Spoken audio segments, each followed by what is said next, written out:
Mystery is a huge part of this brand's concept. We know very little about its history and its founders, but we certainly know that it's driven by a belief that scent is a medium for uncovering one's secret desires. Let's talk about Initio.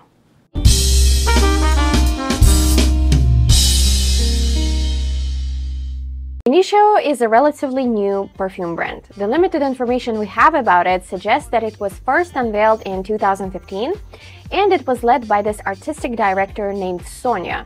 Her last name, of course, is a secret.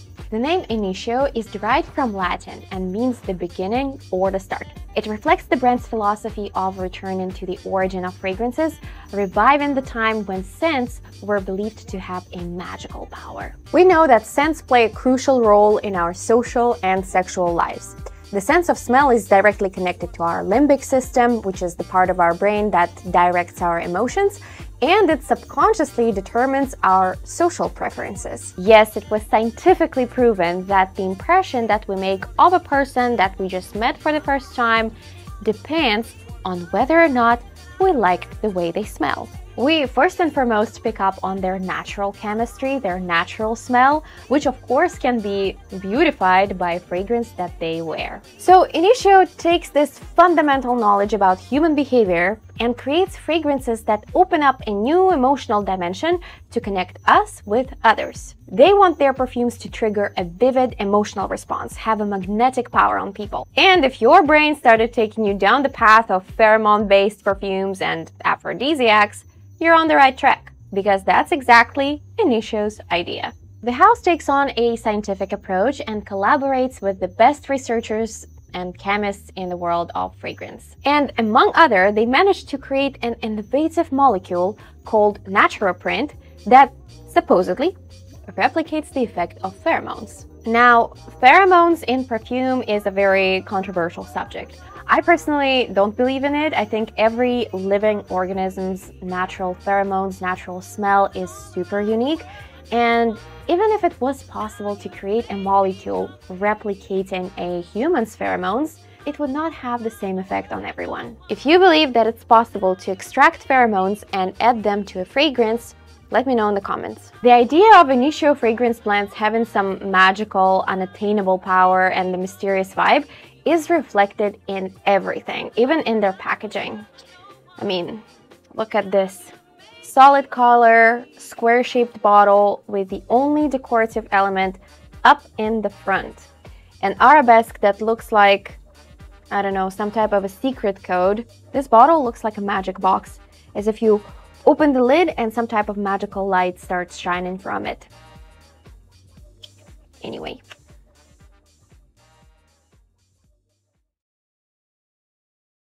Absolute Aphrodisiac.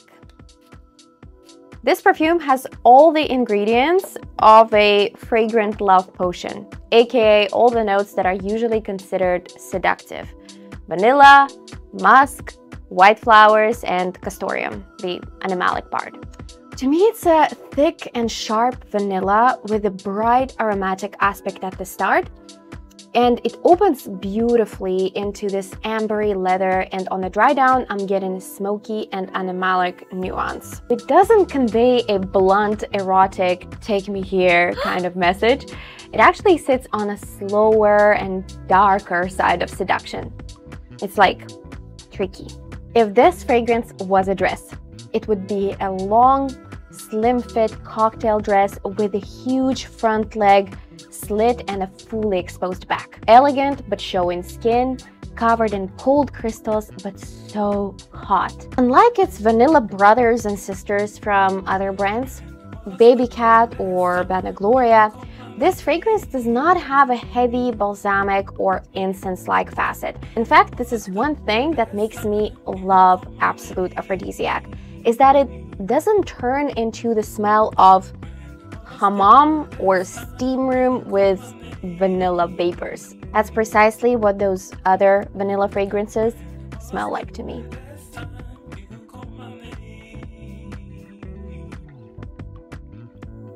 It's one of those fragrances that I'm like, I don't know what exactly I am smelling. It's one of the most well-blended perfumes of the line, and it's just gorgeous. At the start, I'm smelling a very abstract mix of sweet rum and saffron poured into a glass with sparkling water.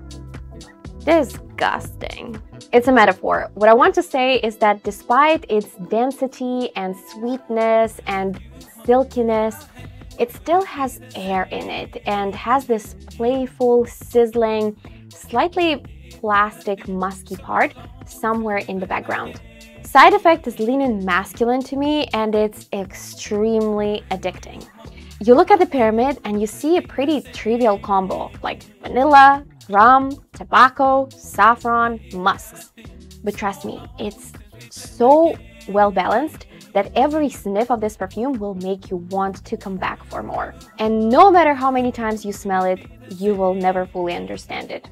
A true side effect of falling deeply in love with someone.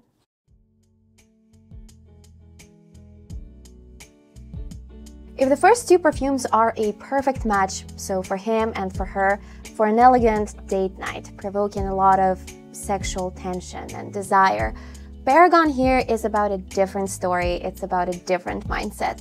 It's a smoky sweet blend for calm and meditation, for self-exploration, very grounded, very zen. Well, no wonder why this composition is built around Palo Santo. The start is very vivid and positive with an aromatic kick. To me, it's the smell of red apple and lavender, chased by a plum note. But the dry down, I must admit, varies significantly based on who wears it. On my skin, for example, Paragon is given this dry wood and sweet smokiness. I like to compare it to the smell of a burning fruit garden. But on some people, however, it dries down into this milky and smooth musky cloud, which is actually so classic for Initio fragrances, and it's recognizable across many of their perfumes. This base is very delicate, moderately sweet with a fruity nuance, but unfortunately, it does not like my skin. And that's why on my skin, Paragon smells much rougher. So try before you buy.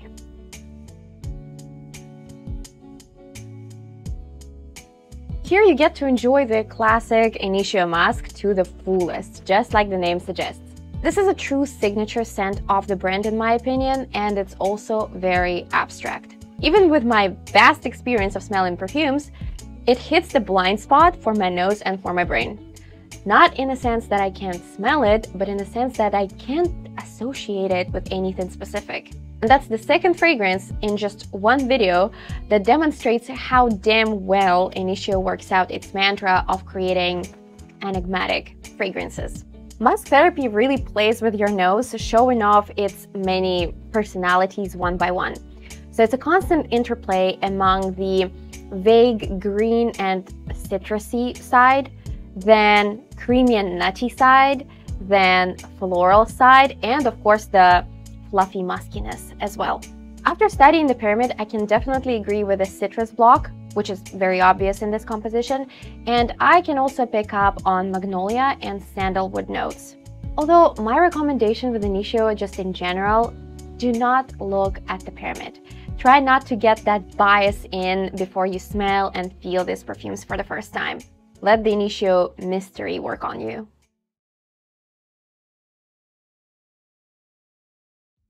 If there's one thing that I cannot praise Initio for, it's their black and gold label collection, where as of today we have two fragrances, Oud for greatness and Oud for happiness.